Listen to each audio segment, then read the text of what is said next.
রাজ্য সরকারের পক্ষ থেকে যে এফোর্টই নেওয়া হোক না কেন, সুপ্রিম কোর্টের নির্দিষ্ট নির্দেশ রয়েছে 5ই ফেব্রুয়ারি 2026 নির্দিষ্ট ডেটের মধ্যে তাদের 25% এরিয়া দিয়ে মিটিয়ে দিতে হবে। তার কারণ 16ই মে যে নির্দেশ দিয়েছিল মহামান্য সুপ্রিম কোর্ট, যে 25% এরিয়া দিয়ে মিটিয়ে দিতে হবে, সেই সময় রাজ্য সরকার 6 মাসের সময় চেয়ে একটি অ্যাপ্লিকেশন করেছিল, অ্যাজ ওয়েল এজ আমরাও কন্টেম্পট অ্যাপ্লিকেশন করেছিলাম।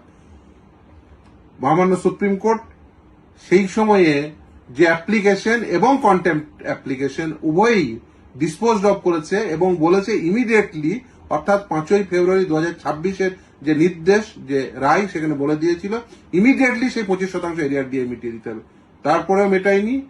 আমরা কন্টেম্পট অ্যাপ্লিকেশন করেছি, যেটি পেন্ডিং, কন্টেম্পট নোটিশ দিয়েছি, তারপর কন্টেম্পট অ্যাপ্লিকেশন করেছি। এখনো পর্যন্ত কর্মচারীরা তাদের হকের পাওনা পায়নি। নিশ্চিতভাবে বারবার এইভাবে সুপ্রিম কোর্টের যে নির্দেশ সেটাকে অমান্য করতে চাওয়ার জন্য বারবার সময় চাওয়া, এর কোনো মানে হয় না। সে যাই ডিসেম্বর পর্যন্ত টাইম চাক না কেন, সেটা আমি মনে করি যে সুপ্রিম কোর্টের যে নির্দেশ এখনো রয়েছে, সেই নির্দেশই বলবৎযোগ্য নির্দেশ। সেই নির্দেশ কোনোভাবেই অমান্য করা যায় না। যেহেতু এই নির্দেশ সুপ্রিম কোর্টের নির্দেশ, সেই নির্দেশ এখনো পর্যন্ত বলবৎ রয়েছে।